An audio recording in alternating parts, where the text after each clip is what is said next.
Hello everybody, and welcome to the brain. You are watching and listening to this, and therefore you have a brain. Contrary to popular belief, I know some of your friends might suggest otherwise, but trust me, I know you've got a brain. We started a couple of days ago with the neuron, these individual units of which the brain contains roughly 100 billion, the adult human brain. We talked all about that on Tuesday. Today we're going to talk a little more about the specificity of the function of these different chunks of the brain that are composed, each small area that we'll be talking about today, composed of millions of neurons. And they work together in special ways, and they lead to conscious experience. It's all this great mystery that scientists are trying to figure out. How does all of this work to produce conscious experience, the quality of things, all of the many millions of things that the brain can do. How does it work? Well, it's a mystery, and so scientists don't shy away from that. We study it. So we're going to learn about what we know, a lot about what we know about this thing, the brain. Not pretty. It's if you saw it laying on the sidewalk, you'd probably avoid it, right? But of course, it's the most important thing. I would, tend to be my opinion, the most important part of your body. Of course, it makes up who you are and everything that you can experience and do. Why is it shrivelly? Why does it look like that? I mean, compared to the mouse brain, and by the way, this is not to scale. That would be a giant mouse. I'd be scared of that mouse. Back to the shrivelly thing. Why does it appear shriveled like that? Well, the most commonly accepted explanation is that the human brain, it has a massive amount of cortex, this layering, this what appears to be shriveled here on top of the brain. And if that real estate, that tissue, was to be expanded flat, your head would have to be 60 or 70% larger to accommodate the amount of neural real estate, the tissue that makes up that cortex. And of course, your mother would never be able to give birth to you. It's hard enough as it is, from what I understand. But if your head were larger, yikes, okay, it would probably kill her. And that would kind of not be a good thing, right? So anyhow, if you can jam that cortex in, you get roughly twice as many cells in there, neurons, but you also keep the head relatively small. Hopefully that makes sense. So the surface area is increased greatly by basically squishing, so to speak, the brain into the skull. A mouse brain, on the other hand, doesn't need to do that. Okay, it doesn't have as dense cortex, dense in terms of neurons, and so it appears smooth, kind of like a ping pong ball.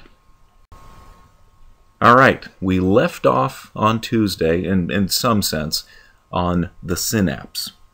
Now, this is that tiny gap in between neurons. So let's say the top process here is the terminal foot, the little terminal button from the presynaptic neuron, and the bottom little foot that's coming up there is the dendrite, the receiving end of another neuron. Now, neurons, they communicate through chemical signals, these neurotransmitters. We talked a little bit about that on Tuesday as well. Within any neuron, the communication, it's not communication, it's just the processing of information. That's electrical. Okay, we described that with the action potential. But communication between two or more neurons is chemical. So the whole process is, sort of electrochemical, electric within any neuron, chemical between neurons. So this is how they communicate, chemicals. It's almost astounding to think that anything gets done in the brain, especially to consider how fast it happens, because you've got to have these chemical messengers going between all neurons. Sometimes millions of these connections are active at one single time. All right, so a neuron gets sufficiently stimulated, it fires an action potential. This, of course, as we described on Tuesday, leads to this release of neurotransmitter. from the terminal buttons. Okay, as I described with this picture here, let's say maybe it's coming from the top. Okay, the neurotransmitter gets squirted, for lack of a better term, into the gap, the synapse. Okay, it crosses the synapse very quickly. The synapse is only 9 nanometers wide, 9 billionths of a meter wide. Binds to the receptors, okay, for that specific neurotransmitter. Maybe it's dopamine, serotonin, acetylcholine, what have you. The dendrite, the receptors on that receiving neuron, they recognize the molecular conformation of the neurotransmitter. Okay, binds, the neurotransmitter binds to the receptor. This causes ion gates to open. All right, so ions like sodium, chloride, potassium, those kinds of things. And this allows the neuron to change its electrical potential. All right, so it can go positive or negative. And again, we discussed a lot of that on Tuesday. Okay. What we get from neural firing is either an excitation or inhibition. Depends on the neurotransmitter and the message. And again, on and off, they're just as important. Okay, they can mean as important a message as the other. So it's not like we have to turn on everything to make it work. You know, by turning off, we can also pass a significant message between neurons and areas of the brain. And that turning off is referred to as inhibition. The process further, excess is usually squirted into the gap. The brain is efficient. If nothing else, it's efficient. It's recycling. It reuptakes that excess neurotransmitter and packs it back into the terminal button. In this case, the one on the top. All right. Certain drugs work. Okay, this is classically selective serotonin reuptake inhibitors, SSRIs. They block the reuptake of the neurotransmitter. So where normally the brain would pack it back in, the drug blocks that process, and it allows more drug to be left in the synapse, and so it's more effective. In the case of SSRIs, what you're doing is you're creating more serotonin to be in that gap for longer. So serotonin, as it turns out, is related to mood, and so it generally will improve mood over time. It usually takes about 2 weeks for these things to kind of kick in, the balance and everything, but nevertheless, we get excess serotonin, and it has been associated with improved mood, okay, reduced anxiety, those kinds of things. Nearly all drugs work by modulating the amount of neurotransmitter in synapses. So if you're designing a drug, you're looking to modulate, either increase, decrease that action, where the action takes place in the synapse. All right, here is a schematic representation, and so you get maybe a different view, different perspective of the whole process here. We've got neurotransmitter packets.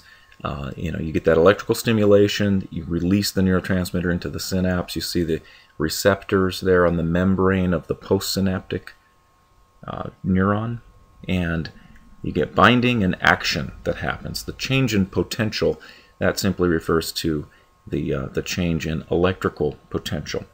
And again, if you stimulate it enough, then you fire an action potential in the postsynaptic neuron.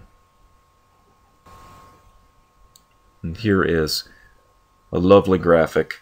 You see, in this case, gamma-aminobutyric acid, GABA, being released from the presynaptic terminal button into receptors on the postsynaptic neuron, and the green ion channels open up and allow chloride, in this case, to come in. And this is how what's called an ionotropic receptor works.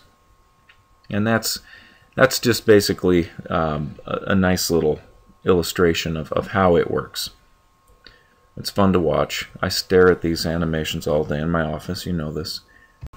All right, neurotransmitters and drugs. I mentioned that drugs, they all work in synapses. Okay, this is not only true of drugs that pharmaceutical companies make, but also Drugs, you might consider them drugs, neuromodulators like snake venom, spider venom, those kinds of things. That's how they often work as well. All right, so let's look at a couple of these things. Now, neurotransmitters, these are chemicals that are stored in the neuron, can activate receptors of other neurons. There are different kinds. The brain uses dozens of these, but there are some primary classes of neurotransmitters that I want you guys to be familiar with. The first is acetylcholine. Don't worry too much about the words here, the actual names. I know these are, can seem kind of daunting, pronunciations and whatnot. I'm just going to put a few up here that you should probably be familiar with. Okay, acetylcholine. This is the neurotransmitter that's used by the brain for learning, memory, muscle movement, motor control, those kinds of things. There are substances that work on this system. Now, you guys all know about Botox. You've heard about this, right? What Botox does is it deadens the muscle control, okay, in the face. All right, and so the joke, of course, is that you have Botox injections. You can't express your emotions facially because your muscles are deadened. But of course, by deadening the muscles, you get rid of wrinkles. Again, that's the desired effect there. Botox is short for botulinum toxin. Botulinum toxin is one of the deadliest toxins on Earth. And so why would we inject it into our bodies? Because really, I've had a physiology teacher back when I was an undergraduate tell us that a tablespoon of botulinum toxin, there's enough botulinum toxin in a tablespoon to kill the entire human race. You have to think about that. Yikes. So Botox is greatly diluted. Okay, so you're not actually putting purified botulinum toxin into your body. If you did, you would be dead within, a short period of time, probably 15 or 20 minutes. We don't want that. Okay. You see atropine works on that. What Botox does, by the way, is it blocks these receptors, okay, for acetylcholine. Doesn't allow them to work, so you don't get muscle function. Okay, spider and snake venoms do the same thing. So you talk about like extremely poisonous snakes, the black mamba, for instance, a very potent acetylcholine blocker. Okay, it will block it where you can't move, and then if it goes far enough, it will stop the muscle action required for breathing. Okay, and lastly, the heart can be affected as well. But of course, if you affect the lungs, and you don't get the antivenom, which will kick this stuff off of the receptors so that you can use your acetylcholine normally, you, of course, would die. All right, serotonin. You guys have heard probably of a few of these neurotransmitters. Serotonin certainly is a biggie. Influences mood, regulates hunger. Prozac, Paxil, ecstasy. There are others. Ecstasy, by the way, it's an illicit drug, illegal. It's kind of like Prozac or Paxil on steroids. It has massive effects. It's very similar. It's an SSRI. Again, it potentiates excess serotonin in the synapse, and so you get more of an effect. As it turns out, a little bit more of this will also, more serotonin that is, will also make you hungrier. And so often people who go on Paxil, fluoxetine, there are others that have similar function, similar action. They will gain a little bit of weight. That's not uncommon. All right. And then also, you may have heard of tryptophan. Okay, this is a precursor that the body metabolizes into serotonin. Tryptophan, most commonly found in fairly rich supplies in turkey. All right, so it will make you tired. You eat a lot of turkey on Thanksgiving, for instance, like I've done a few times in my life, maybe every year, and I want to take a nap. All right, this is probably part of it. All right, because the turkey contains that precursor to serotonin. Dopamine, another biggie. All right, important to a couple of major functions that it serves in the body. Movement, okay, so motor control, and frontal lobe activity, and by that, this frontal lobe is the chunk of brain behind your forehead, important for executive function, personality. You're using dopamine if it's over hyper active, the pathway for dopamine hyperactive to the frontal lobe, that results in psychosis. Okay, and you can get something called cocaine psychosis. I do not recommend taking cocaine. It happens occasionally in people who will overdose on cocaine, and you start to exhibit symptoms of schizophrenia. Okay, haloperidol is the drug that can actually block it. It's an antagonist, and so it blocks the action of cocaine in this case that I just described, or any drug or situation that would cause an overactive dopamine action in that frontal lobe. Okay, so if somebody's having a panic attack, they're in shock, you give them haloperidol. You'll hear that referred to as Haldol on medical shows sometimes, and it will blink them right out of their crisis. GABA, we saw a little illustration of that a second ago. Gamma aminobutyric acid, feel free to say GABA, that's fine. That's an overall inhibitor, and again, on and off, very important in the brain. This is the off switch here. This is the calm down, the modulator, very important. And so when you stimulate GABA, you're actually stimulating an inhibition, a relaxation. So kind of wrap your head around that. You stimulate GABA, you hit this system with, say, a drug, or if there are natural ways of doing that, you're relaxing, okay? That means that GABA is active, but what it's doing is it's actively inhibiting the rest of the brain, or certain parts, certain areas. All right, so hopefully that makes sense. Some classic drugs that affect the GABA system, that potentiate its activity: Valium, Xanax, Zoloft, any tranquilizer, okay, will do this. And so these are classic anti-anxiety medications, of course. And so anxiety is a big deal in America and the world. And so, a lot of folks take drugs similar to these for those issues. Norepinephrine, this is sort of like the jet fuel for the brain. Fight or flight. Somebody jumps out at you in a dark alley in the middle of the night, and boom, this neurotransmitter norepinephrine gets released in the brain. It gets released by the adrenal glands on top of your kidneys, and whew, there you go. Respiration rate shoots up, blood pressure. You're ready to run like crazy or fight, whatever you need to do. Okay, and now that's not just in a panic situation. Okay, norepinephrine can be turned on spuriously, unnecessarily, okay, by stress and other things.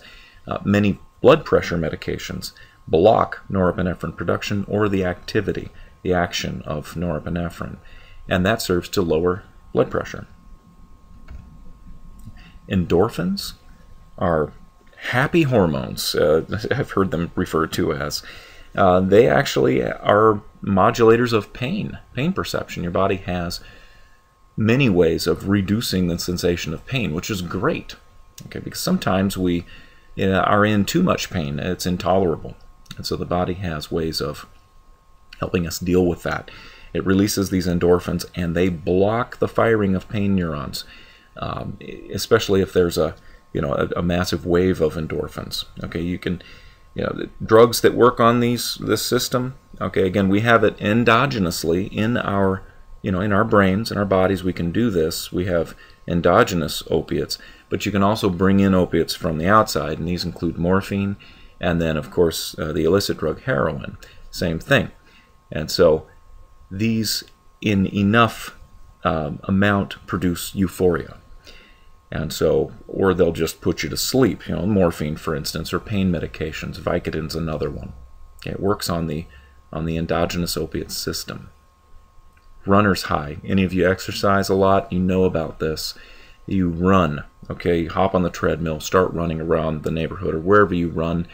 You go for 20, maybe 30 minutes, and it's it kind of hurts. Exercise is, it's great for you, but your body's telling you for the first 15, 20, 30 minutes of working out that, this sucks. Stop it. Quit. But you persist, right? And you break through the wall. Okay, if you're a runner, you know this, or if you've worked out really hard, you know this. And you get to the point where it's like, I can just run forever. I feel fine. Well, you've hit the runner's high. Where does the runner's high come from? Endorphins. They get released, and the body says, well, guess he's not going to give up, so I might as well give him a little help here. Here's some endorphins for you. It's true.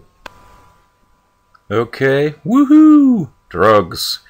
Yeehaw. You may or may not know this guy here, Ozzy Osbourne, famous heavy metal musician, started in the 1960s with Black Sabbath and then went on to have a pretty decorated solo career. He's still around, television shows and all of this. So anyway, a little loony, a little crazy.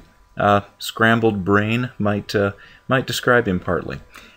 Anyhow, so let's talk a little bit about the actions of drugs, what they can do, how they're classified, sort of generally how they work. Drugs can be agonistic or antagonistic. That simply means that you put a drug in the body, it can cause a neurotransmitter system to upregulate, to produce more of the neurotransmitter, or it can make a neurotransmitter system produce less, have less of an effect on the brain. And so you design these things, they work in the synapse, again, like I've mentioned probably 3 or 4 times now, to do their thing, to have their action. Agonistic drugs promote the action of a neurotransmitter. They can do this in a number of ways.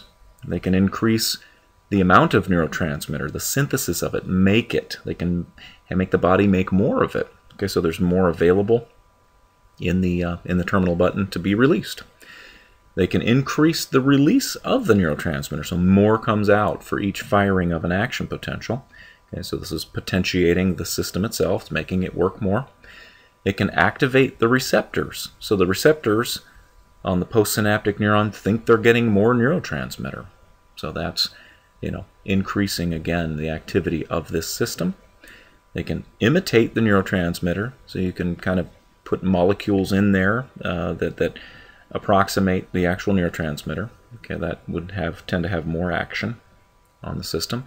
And you can also inhibit the reuptake of a neurotransmitter. I described this with SSRIs like, say, Prozac or Paxil.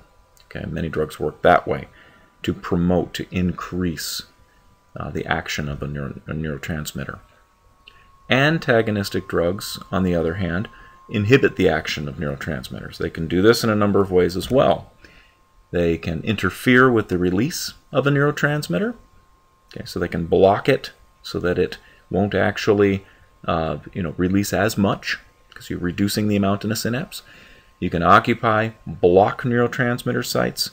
So you stick something in these neurotransmitter sites, that the receptor sites that would normally take in the neurotransmitter. You put some inert substance in there that causes the receptor, I should say, to just be dormant, so to speak. And so you're going to block the action of the neurotransmitter, and it can't get in there to do its thing. Or you can cause neurotransmitter loss from the vesicle, so it'll leak out. So there's not as much. Basically, it doesn't leak out into the synapse, it leaks off on the sides as well. So you're reducing in a small way the action. Speaking of drugs and drug classes, I mentioned earlier in the presentation, we talked a little bit about anxiety. Okay, these kinds of issues are a pretty big deal nowadays, not only in America, but across the world, especially in developed nations. All right, and the kind of drugs that work on anxiety, that help with anxiety, they work on the GABA system, the gamma-aminobutyric acid. And again, that's the overall inhibitor in the brain. So if you hit the inhibitor, you're going to relax somebody. Muscle relaxers, tranquilizers, and of course all the anti-anxiety, anti-panic medications, they work on this system. Okay, so you look at this, and these are data from 2009, so a few years ago, 5 years ago to be exact. Look at this, and the story hasn't changed much, by the way. This is exemplary. It exemplifies the situation, and so it's a big issue, big problem, of course. The number of prescriptions, for instance, of Xanax, 44 million prescriptions. You go down the list there, and you see all of these drugs. Most of them, 9 out of 10, offer relief from anxiety, panic, or both. Okay, so it's not only a big issue in terms of a problem, it's a big industry, and so very interesting. And because of that, I mean, it's sort of mind-blowing, this issue. I want you guys to do this as a writing assignment for me, the first one of the semester. And granted, I had wanted you to be in class for these, but I'd do this at home on your own time. I want you guys to get it done quickly. I'll tell you the due date here at the end of this presentation. But anyway, answer this question. Why do you think so many people experience anxiety to the point of requiring a prescription drug to treat it? Okay, so you get a prescription for something, it's a pretty serious issue. And so why? Why do you think that's the case, especially nowadays? This was not always like this, of course. This is fairly recent, within the past 15 or 20 years that this increase has been. So tell me about it. Okay, you may have some experience with it. You know somebody or a personal experience with this, and so include some of that. It would be great. Back to the brain. Now we're cutting the brain down the middle here. So cutting it right in half and looking at it from the inside on the side there. This is called a sagittal section. Now again, I don't know if many of you or any of you have actually held a human brain in your hands. I've had the privilege of doing that, and the first reaction I had was like, wow, this is really cool. I'm kind of into this brain thing, of course, and I was excited. And then I thought, well, I giggled a little, and it was a little weird. And then something very interesting happened to me. I was a little bit overwhelmed, because you realize that I was holding somebody's entire conscious experience in my hands. Their entire life essentially was packed into this shriveled up mass of ugly looking tissue. But there it was, and that's really what the brain is. This massively powerful machine that we've got. And I was pretty humbled, actually, holding it. And I should have been. Okay. Did you know that the brain uses 20% of the resting oxygen in your body? 20%. It's only about 3 pounds of tissue, which isn't a ton compared to the entire body weight, but it uses 1/5 of the oxygen. It burns roughly 20% of your calories. In fact, there was a study done on Garry Kasparov, the well-known Russian chess grandmaster, and they calculated when he was, during a match, a chess match, he was apparently engaged incredibly, intensely in this match, thinking, and he burned as many calories as somebody running 8 miles an hour on a treadmill constantly. Isn't that astounding? I mean, you can actually burn that many calories using your brain. You're cracking up oxygen. This is fueling millions and millions of reactions every second. It's pretty impressive. So we get oxygen to the brain through these arteries, the carotid and vertebral arteries noted there in the slide to it. If you cut a horizontal section there on the right, you see, you get a pretty clear picture of the white matter and gray matter. Now the white matter is myelin. They're myelinated axons. We learned about myelin on Tuesday. And the gray matter, the actual cell bodies. And so you see there are cell bodies on the outside here, the cortex, and then the pathways, the massive tracts of pathway axons where the brain is communicating with other parts. One area is communicating with another area. That's usually heavily myelinated, and that myelin, again, is a lot of fat. And so it appears white when you actually examine it. You see in the top there, that opening, that gap, that's the sinus cavity, by the way, in case you were wondering. That's not just a missing chunk of brain or something. All right, on the bottom here, we've got a coronal section, and this is, the brain is looking right at you, and you're cutting down from the top. And you look at this is an infant, normal term infant brain. Unfortunately, the child met its fate through a sudden infant death syndrome, and so here we're examining the brain, looking at it. It's a very young brain, of course. Okay, this was younger than 1 year old, and it's difficult to distinguish the white from the gray matter. All right, the maturation of neural pathways still needs to occur, and this happens developmentally over many years. So you don't see it as much as you would in an adult brain there on the right.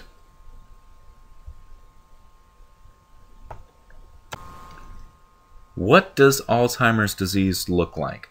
Well, this is what it looks like. It should look a little unusual to you. These, normally sort of puffed out, shriveled areas, the gyri and the sulci, the ones that come down in.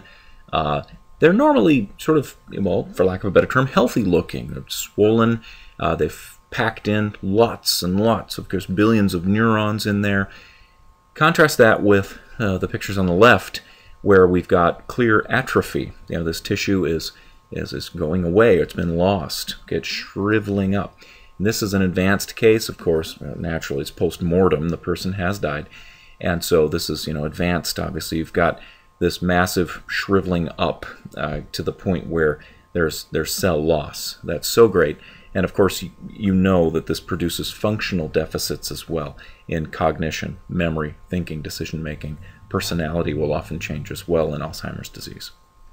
So there's a picture of that in case you were wondering. And by the way, in case you're wondering, I am sitting in my basement in my pajamas doing this right now. So awesome imagery. You love it. Okay. Never thought you'd get lectured by a professor in his PJs? Well, here we go. I'm doing it for you right today. Aren't you lucky? All right, more on the brain here. This is back to that sagittal section, and we see how generally structured the thing is. We've got the cortex on the top. There's this layer on the very top, and I've denoted it with the brackets up on top there. That's the shriveled mass. That's also called the neocortex, the cerebral cortex, sometimes the cerebrum. This is the new stuff, the stuff in evolutionary terms that just came along fairly recently, the last, couple 100,000 years. Okay, the subcortex, the subcortical regions lie underneath that. Okay, and in many ways they are easily as important, if not more important, than the cortex, the neocortex on top. The subcortical regions I'll describe here in the next couple of slides perform vital functions to maintain life. The cortex, by contrast, performs higher level functions. Okay, sensory input, thinking, personality, decision making, those kinds of things. Organization. We've got 100 billion on average neurons in our brains, the adult brain. They're organized, they form these networks. What do? If you stimulate the certain parts of the brain, we experience something. Well, why is that? Do certain chunks perform certain functions? Well, as it turns out, they do. Sometimes there are networks that travel across the brain and do, different things together. But there are techniques that we've used to find out what these different areas do, what they're involved in. Scientists have intensely studied this for many decades.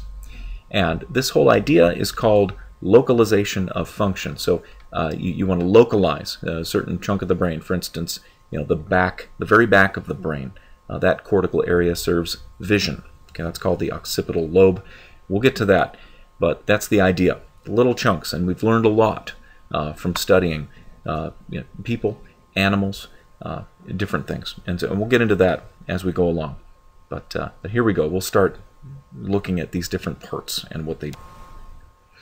Here is the schematic I want you guys to refer to while I'm talking about these different areas. And so you'll see some of the basics. This is very basic. We're not going to go into a ton of detail, but I think it's important to gain an appreciation of the different areas of your brain, what they can do for you. Okay, structures and function. Again, cortex versus subcortex. We're going to start underneath the subcortical regions.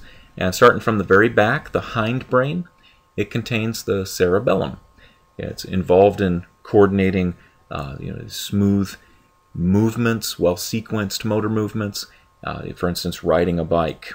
Okay, and it works intimately with memory circuits. So, you hear the saying, it's like riding a bike. You never forget how to ride a bike. Well, that's in part because the motor movement, the physical muscle movements are remembered, these sequenced events, and that's the cerebellum.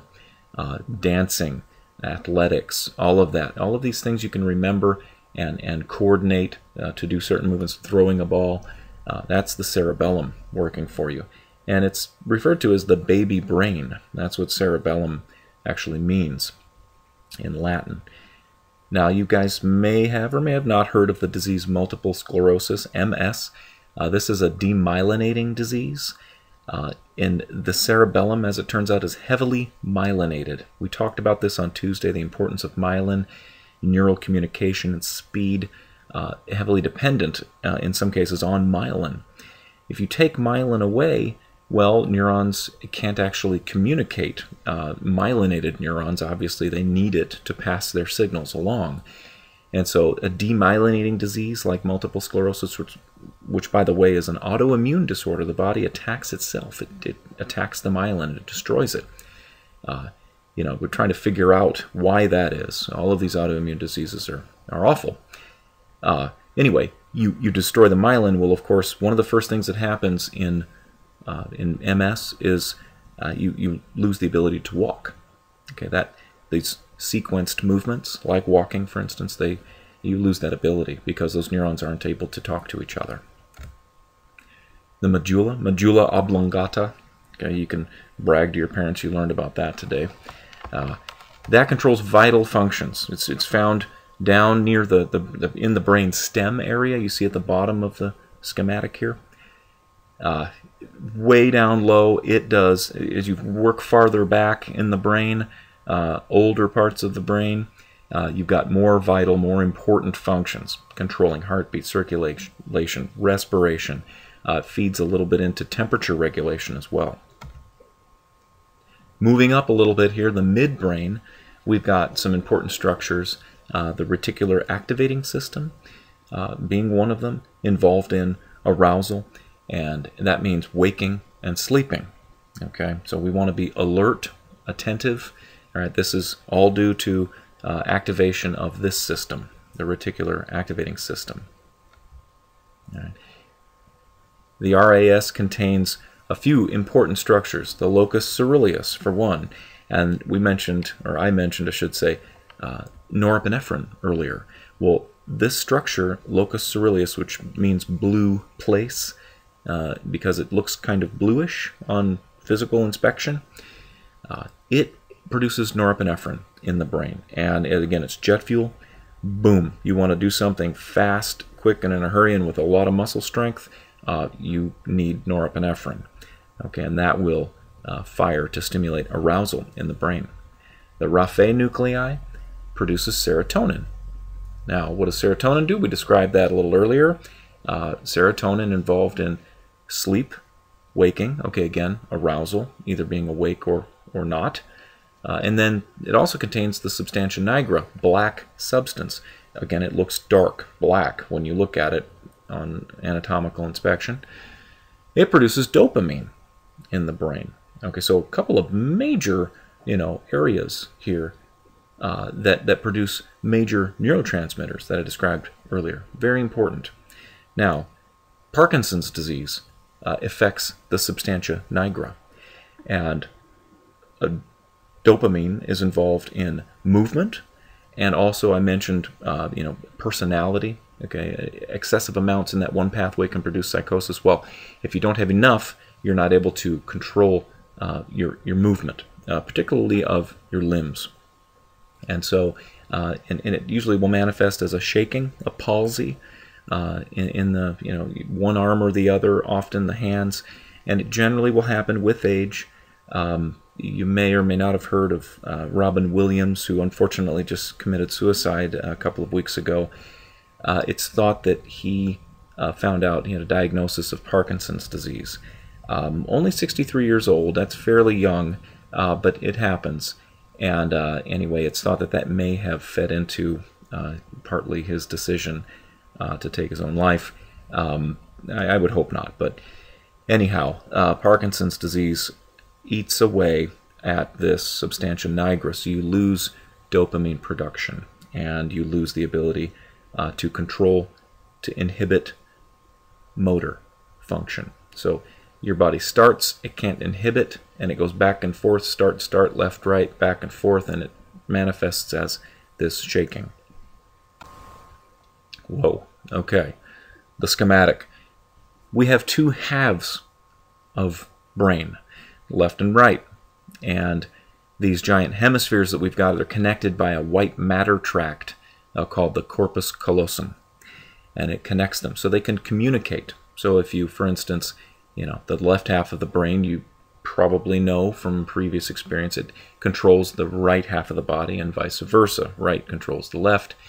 Sensory input, right and left visual fields come in and they go to different parts of the brain. Well, even though something's in your left visual field, you want your right part of your brain to deal with it. So it comes in, bounces back to the occipital lobe in the backward vision is processed, and then kicks across the bridge, this corpus callosum, so that your whole brain can deal with all of the world, all of the input and output as well.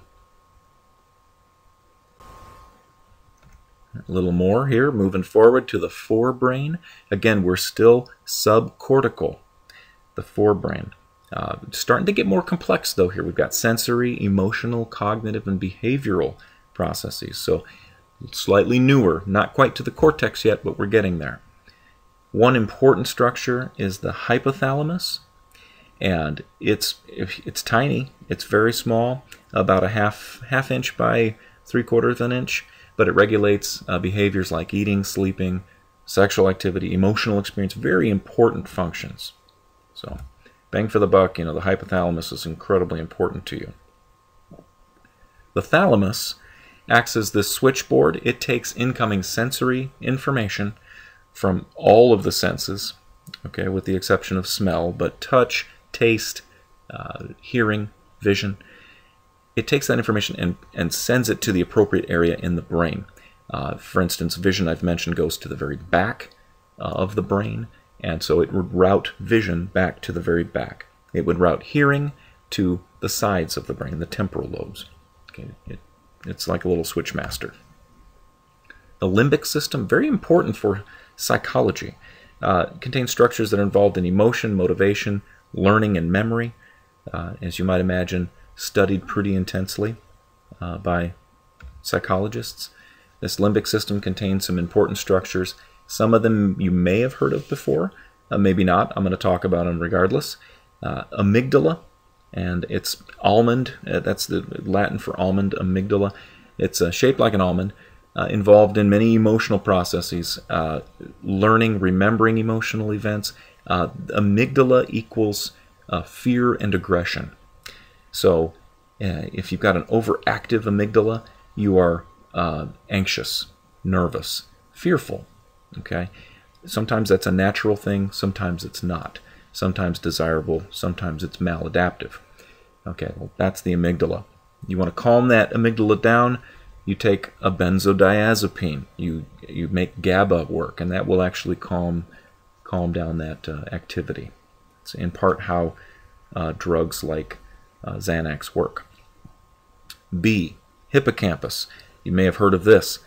Laying down long-term memories. The long-term memory structure. You need this hippocampus to lay down long-term memories. We'll talk more about memory in a later lecture, and I'll talk to you more about the importance of the hippocampus.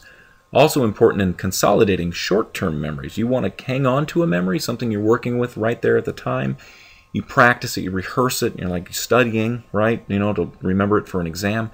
You consolidate it into a long-term memory, and that is facilitated via the hippocampus. Okay? Spatial navigation as well. You take the hippocampus out of a rat's brain, it can't learn how to navigate its environment, which is very important to a rat. Well, any living being, I suppose.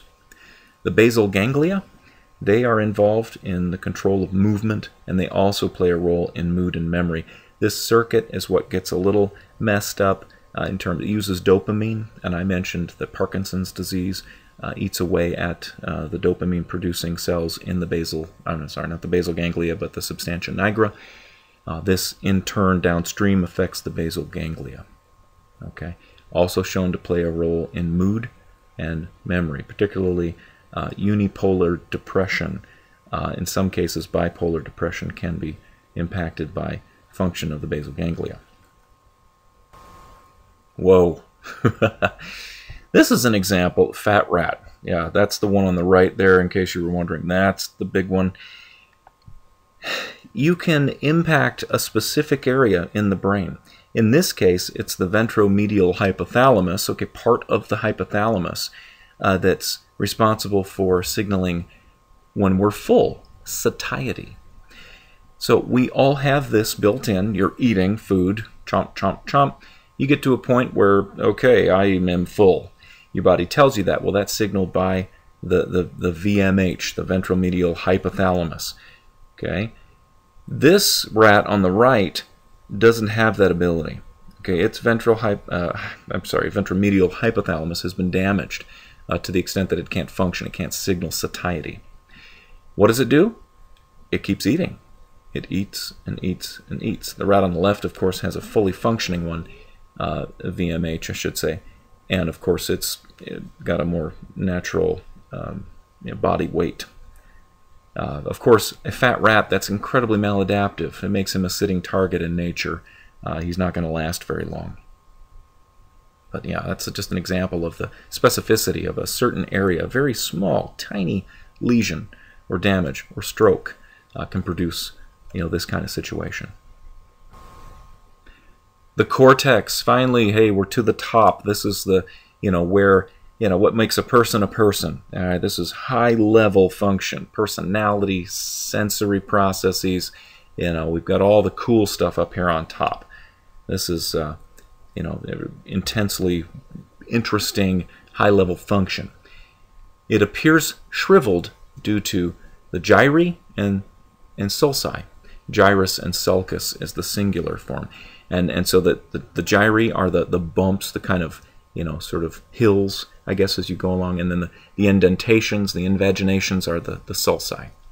Okay. And again, why is it shriveled? We answered that question before. It's about surface area. You can stuff more cells, more neurons, more tissue into an area if you jam it in there. All right. And you're able to maintain the size of the head. Can you imagine how big your head would have to be if you unshriveled all of that? We'd wobble around and fall on our head, probably. Kind of be silly looking. And of course, you wouldn't ever be able to be born anyway, or your mom would have to be shaped incredibly different. So anyway, we won't go into the details of that, but suffice it to say, it would be an odd situation, at least odd compared to what we consider normal now. Lobes. These chunks that are demarcated here by color in the diagram, they're referred to as lobes, and there are pairs of lobes. So when I say temporal lobes, there's one on the left, roughly behind your ears, and there's one on the right. So, and they're like chunks, and we call them lobes. In the very back there, so this brain is looking, the colored brain, I should say, looking to the left, towards the left. So in the back of the brain, the blue color on the right, that's the occipital lobes. What do? Vision. That's it.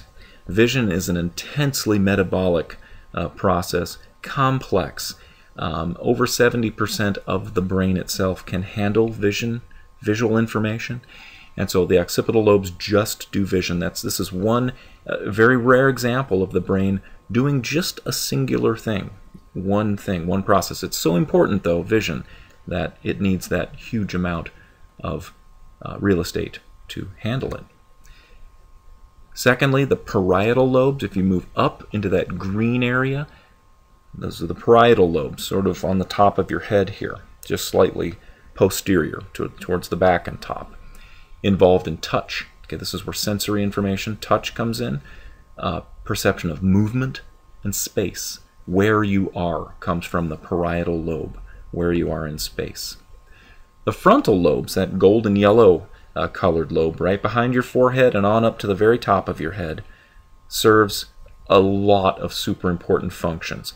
Coordinating, initiating movements, accessing long-term memories, so you visualize a memory that's initiated by the frontal lobes. All right, attention, planning, social skills, abstract thinking, memory, personality, it's all there right in the frontal lobes. This is who you are, essentially, is the frontal lobes. And that part right in the very front, right behind your forehead, doesn't stop developing on average in people until they're about 25 years old. All right, so it's still developing. You're still trying to figure out who you are, I'm guessing, what you're going to do with your life, those kinds of things. That corresponds to the fact that your brain is still developing. Okay, so think about that. Pretty interesting. The temporal lobes, you might think of it as tempo, music tempo, involved in hearing, okay, that do indeed lie right behind your ears, these lobes. Language, language comprehension, okay, visual object recognition. What something is conferred to us by the temporal lobes. All right, so again, they serve aspects of vision, not vision, strictly speaking, per se. All right, neurodegenerative diseases like Alzheimer's that affect cognitive function, they tend to impact the frontal and temporal lobes, often along with the hippocampus. And so you think about what the frontal lobes do: decision-making, planning, social skills, accessing memories. That makes sense because those are the functions that tend to be compromised in such diseases like Alzheimer's. Okay. Temporal lobes, underlying that is the hippocampus, which lays down new memories and often aids in accessing old memories, old long-term memories, and also language comprehension. The temporal lobe is involved in that, and that can be compromised as well in Alzheimer's, okay, along with the hippocampus. So the degeneration, it makes sense that it would affect these functions. All right, last slide here. I hope you've enjoyed the show. We'll do this maybe a couple more times this semester. We'll see. I always like to be in class to entertain you, hopefully. Hey, here we go. We've got to remember to do the writing assignment that was 5 or 6 slides ago regarding the use of these benzodiazepines, these anti-anxiety medications. Answer this. The details are in the syllabus, 1 to 2 pages. Be careful about this. You can, by being careful, I mean do a good job. All right, answer the question. Bring in experience possibly that you've had. Opinions are fine as well. I'm more interested in the content than I am the format. Try to do a good job. I'm not going to grade you on grammar, but be clear. Try to write well. This is an important skill to develop. So you can email it to me, okay, by the end of the weekend. Okay, I'm reading it here, Sunday night. That's totally fine. Earlier the better. You can also turn in a paper copy to the psychology secretary, and that's on the 2nd floor of the psych building. They're not going to be here over the weekend, but you can turn it in by close of business on Friday, and I'll pick it up on Monday morning. So again, it's 20 points, okay? Why do you think so many people experience anxiety to the point of requiring a prescription drug to treat it? Okay, a single question. Give me a page or 2 on this. I'm eager to read what you've got for me. Okay, have a good one. I will see you guys on Tuesday, and be good. Thank you.